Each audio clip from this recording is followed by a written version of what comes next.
boqolaal qof ayaa ka faa'iideysatay barnaamijka sanadlaha ee bandhiga caafimaadka Soomaalida Ohio Somali Health and Wellness Fair waxaa sanad walba ka soo qayb gala hay'ado iyo ururo caafimaad kuwaas oo qayb ka qaata baaritaanka iyo waliba talo bixinta caafimaad ee maalintaasi sanadkan 2026na waxaa mar kale uu ka qabsoomay masjidka weyn Abubakar Sadiq waqooyiga Columbus waxaana dhaqaatiirtu ay sameynayeen baaritaano kala duwan iyo talo bixin caafimaad ma jiro qof rumaysan kara in dadka la baaray laga helo cudurro u baahan in si degdeg ah dhaqaatiirta ay ula kulmaan isla markaana la daaweeyo waxaa jira dad aan ka faa'iideysan kaararka caafimaadka laakiin dhaqaatiirta ayaa ku taliyay in 6 biloodba mar la isbaaro barnaamijka furitaanka waxaa ka hadlay mas'uuliyiinta soo abaabulay barnaamijkan wakiilada dawladda iyo kuwa ka socda hay'adaha caafimaadka ee goobjooga ahaa dhaqaatiir iyo kalkaaliyaal caafimaadka Soomaali ayaa qayb ka ahaa barnaamijka inkastoo oo barnaamijku ku magacaawna Soomaalida haddana dadyoga kale ee ku dhaqan magaalada Columbus ayaa ayaga laftigoodu qayb ka ahaa barnaamijkani.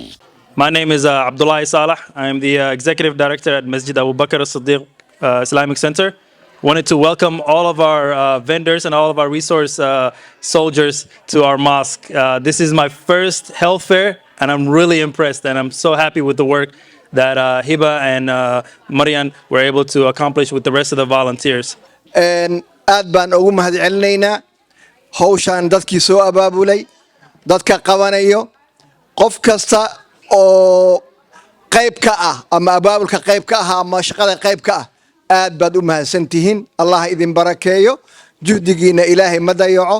We really appreciate your spending time here, helping to improve the health and wellness of the community. Your work is so important, and we appreciate all the people from the community who have been coming here to get this information. A ton of people are in the screening, which is absolutely amazing. Bismillahirrahmanirrahim. Waa Marian Ducaale, waxaan rabaa inaan idinku soo dhaweeyo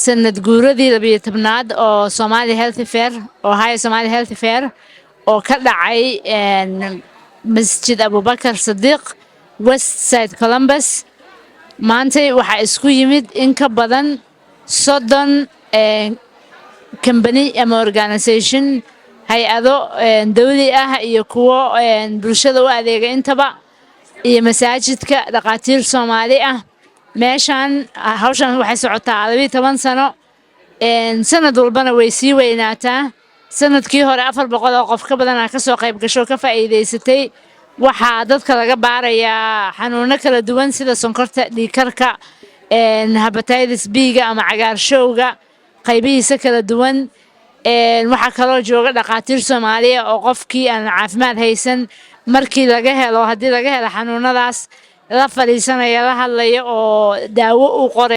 Bismillahir Rahmanir Rahim. Magacaygu waa Hibo Nuur waxaan u shaqeeyaa waaxda caafimaadka Columbus ee ku taala downtown-ka waxaan maamulaa programka Soomaalida ee Columbus Public Health event-kan waxaan sameynaynay hadda 12 sano waxa weeye Somali Health and Wellness Fair waxaan aad maanta ugu faraxsanahay iyadoo hadda waxa la marayaa shantii event-ka waxaan bilownay 2 duhurnimo ilaa 500 oo qof baa hadda yimi salaada casr kadibna waxaan rajaynaynaa inta ka badan inay timaado waxyaabaha halkan maanta lagu sameeyo waxa kamid ah waxa la sameeyaa biometric screening oo ah blood pressure dhiig karka sonkorta cholesterolka cagaarshowga iyo waxyaabo kale oo badan waxa kale oo yimi ilaa iyo 30 agency oo iyagana ay siinaya dadka macluumaad ku saabsan waxa kamid ah dhakhtarka weyn Doctors West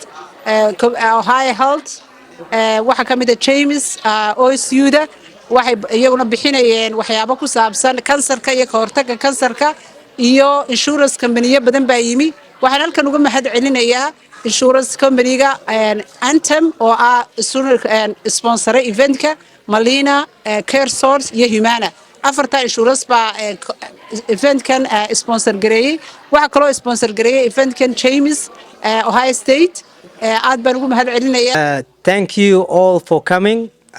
Thank you all the vendors who help us all the way from the start to the end to today.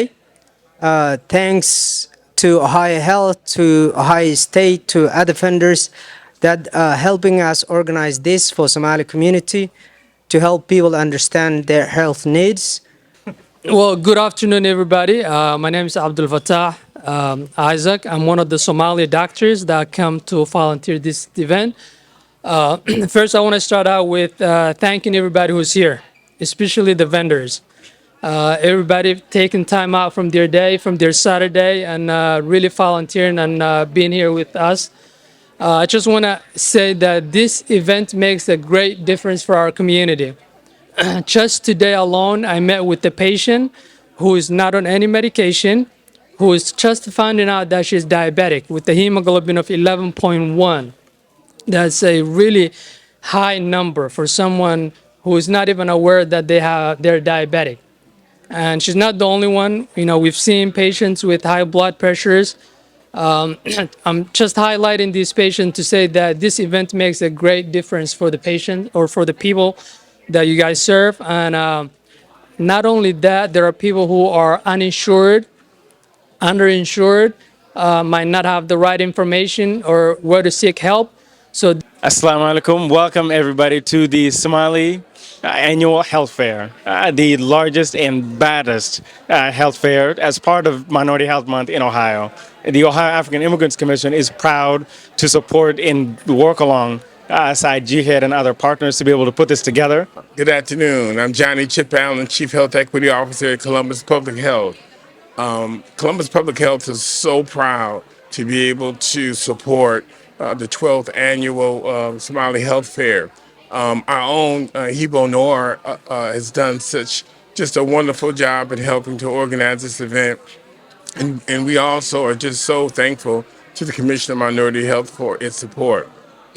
When we start thinking about just health care and just health and the optimal health of communities, it's so important that we can all come together and to be able to celebrate and understand what it means to actually have optimal health. So we have so many good partnerships at this event to be able to make sure that we support this community, because the Somali community's health is vitally important to the health of Columbus. So we're glad to be here, and we're celebrating Minority Health Month, and thank you so much for all the great things you're doing. Hi everyone, I'm Carmen. Sorry I wasn't really prepared for this. This is Kirsten, my counterpartner. Say hello. Hello everyone. Well, hi everyone. Thank you for coming. Columbus Public Health, thank you for having Anthem here today. I hope you all had a chance to stop by our table and get some of our trinkets as well as some of our valuable health information. Anthem has been serving Ohioans for over 80 years, and we not only offer Medicare and commercial insurance, we have Medicaid for the state of Ohio. I am Lolita Davis from the James Cancer Hospital. I am a clinical nurse specialist, and we're here doing community outreach with the Somali Health and Wellness event. At this event, we are doing biometric screenings.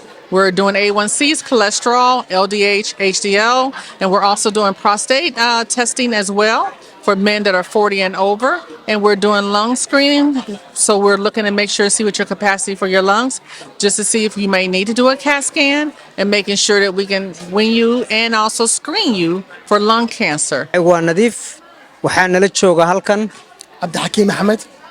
Cabdixakiin Axmed. Miiskan waxaad ka aragtaan waxaa weeye wax dadka looga digayo wax la yiraahdo lead poisoning ama ilmaha in laga baaro ama lagala tacaalo sunta baaruudda ee ku samaysan maacuunta aanu isticmaalno qudaarta iyo xawaajiyaadka aan isticmaalno waxyaalaha marka laga helay suntaas waxaa ka mid ah weelashan aad meesha ku arkaysaan. weelkan waxaa lagu tumaa xawaajiga lagu tuntaa, kan sidoo kale waa kii lagu tumaayay. waxaa laga helaa liidka laga helaa ama baaruudda caruurta waxbay u dhintaa xagga koritaankooda, xagga maskaxda intaba waxbay u dhintaa.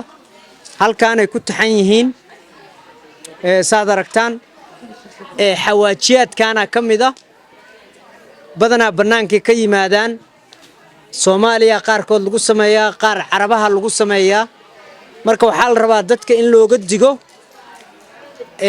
waxaan xawaajiyaadka loo yaqaano qaarkood bannaanka laga keenayo sun badan baa ku jirta. dadku waa inay iska ilaaliyaan. in ka badan 600 oo qof ayaa ka faa'iideysatay sanadkan 2026 waxaana la filayaa in sanadka dambe 2027 uu ka baaxad ballaarnaan doono iyadoo la arkayo in sanadba sanadka uu ka dambeeyo uu ka sii dad badan yahay.